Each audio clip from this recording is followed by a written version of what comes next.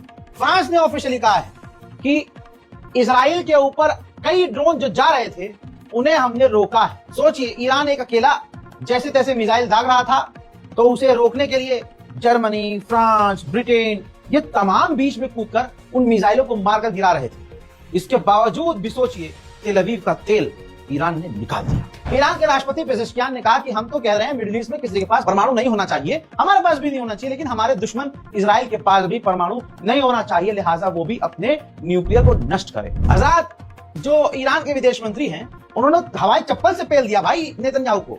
कहा, बार बार कहा, रिपोर्ट आपकी स्क्रीन पर देख लीजिए। इस रिपोर्ट में ईरान के विदेश मंत्री ने कहा कि हमने इजराइल से किसी से सीज फायर के लिए नहीं कहा, बल्कि बार बार यूरोपियन डिप्लोमेट और यूरोपियन जो एक्सपर्ट्स हैं उनसे बार बार इजराइल रिक्वेस्ट कर रहा था कि आप सीज फायर करवाइए, हमें जंग खत्म करनी है। उसके बाद हमने अपनी मर्जी से ये जंग रोकी। उधर कट्टरवादी नेता इजराइल का बेंजामिन झटुल्ला वो कह रहा है कि हमें उम्मीद है नेतन्याहू से कि ओकेजनली हमला करता रहेगा इजराइल पर, जैसे हम लेबनान और सीरिया पर जब मन में आता है बीच बीच में हमला करते, ऐसे ही ईरान पर करके दिखाओ। आओ ऐसे दोनों हाथ खोल के। भूल गया क्या खामनाई नाम भूल गया क्या? सालों रात को तुम्हें नींद आ नहीं रही है, उठ के बैठ जा रहे हो, अभी भी डर डर के बंकर का दरवाजा देखते हो, और की कह रहा है ये बेंजामिन कि हमला ईरान करो ना, पर करते क्यों नहीं हो? रुक काहे गए बे? उधर ईरान ने भी कहा कि हमारी जो फॉर्डो न्यूक्लियर फैसिलिटी है उसमें अच्छी खासी तबाही मची, लेकिन डिस्ट्रॉय नहीं हुई, और वो ऐसी कंडीशन में है जिसको हम रिपेयर कर सकते हैं। उधर IAEA बौखलाया हुआ है, पागल हुआ पड़ा है कि ईरान हमें जानकारी दे कि उसका न्यूक्लियर प्रोग्राम अब किस हाल में है और उसने यूरेनियम इतना सारा कहां रखा है, किस कंडीशन में है, हमको बताए ताकि हम अपना काम कर सके। हाँ, इन सुअरों का काम ये था और ये है कि ये ईरान के यूरेनियम और परमाणुओं की जानकारी इजराइल को देते हैं। इसकी बौखलाहट तो IAEA की यही कह रही है। आपको क्या लगता है? कमेंट कीजिएगा। उधर इजराइल का हाल तो अभी सामने आना शुरू है, कितना बुरा हाल भाई। 32,975 लोगों ने, यहूदी परिवार लोगों ने, इसने 32,900 से ज्यादा यहूदी परिवार के लोगों ने भाई मुआवजा मांग लिया है कि ईरान के मिसाइलों ने जी हमारा पूरा घर तबाह कर दिया। नेतन्याहू ने शुरू किया था, गवर्नमेंट ने शुरू किया था, भाई दे कहां गए तुम्हारे आयरन डोम डिफेंस सिस्टम, एरो 3 और दुनिया के। अब भाई इजरायली लोग भड़के हुए हैं, 32,000 से ज्यादा लोगों ने मांग लिया भाई पैसा दो, हमारा मकान आज होगा डैमेज कर दो। बड़ी खबर आ रही है कि तेहरान के एक अपार्टमेंट में मोसाद ने हमला किया है। किसको मारा है, कैसे मारा है, ये जानकारी सामने अभी तक नहीं आ रही है, लेकिन उस हलचल की वीडियो ये है।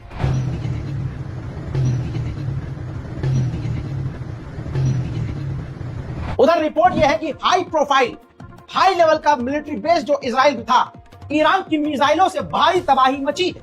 मैं आपको 10 दिन पहले बता चुका था कि ईरान की मिसाइलें वहां गिर रही हैं और इजराइल छुपा रहा है। आज रिपोर्ट आई है कि इजराइल अपने नुकसान को जो उसके मिलिट्री बेस पर हुए हैं, डिफेंस सिस्टम फेल करते हुए, भाई साहब उनको छुपा रहा है। ईरान की मिसाइलों ने इजराइल के बेस को उड़ा रखा है। ईरान बहुत बढ़िया काम कर रहा है। अब ईरान जो कर रहा है उसको ईरान को 5-6 साल पहले से करना चाहिए था। ईरान ने अपने घर के अंदर के गद्दारों को पकड़ना शुरू कर दिया है, अभी पकड़ता है और सुबह लटका देता है। ये 3 ईरान के और गद्दार मिले हैं जो मोसाद के लिए जासूसी कर रहे थे।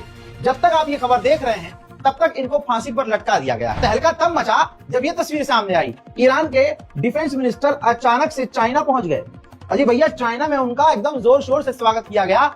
मार्केट में खबर ये घूम रही है, दुश्मन के खेमे में हड़कंप मचा है और कहा यह जा रहा है कि ईरान के defence minister China defence system खरीदने और कई तरह के हथियारों खरीदने के लिए गए हैं। उधर इजराइल का डिफेंस मिनिस्टर कह रहा है कि हम खामनाई को कत्ल करना चाहते थे, लेकिन हमें ऊपर से आदेश नहीं मिला था और उनको कत्ल करने के लिए हमें अमेरिका की परमिशन की जरूरत नहीं है। למה לא חיסלנו את חמינאי? אם הוא היה על הכוונת, היינו מורידים אותו. אם הוא היה על הכוונת היינו מורידים אותו, זו החלטה שהתקבלה בקבינט הישראלי?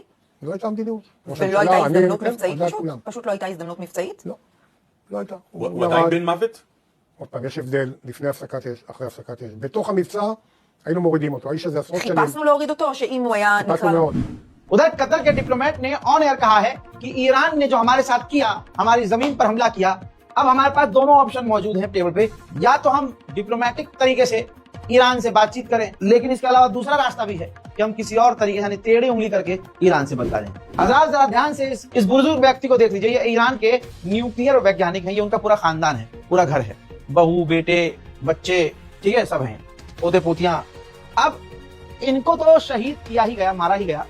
अब जिनके ऊपर आप ये दिल का साइन देख रहे हैं, इन तमाम नौजवानों को और लड़के लड़कियों को, इनके खानदान के लोगों को, इनके घर के लोगों को इनके साथ कत्ल कर दिया इजराइल ने। अब ससुरे सामने से कुछ कर नहीं पाए तो अब क्या कर रहा है अमेरिका? अमेरिका भी 160 ईरानियों को अमेरिका से ही गिरफ्तार कर चुका है इस इल्जाम में कि ये जासूसी कर रहे थे ईरान के लिए।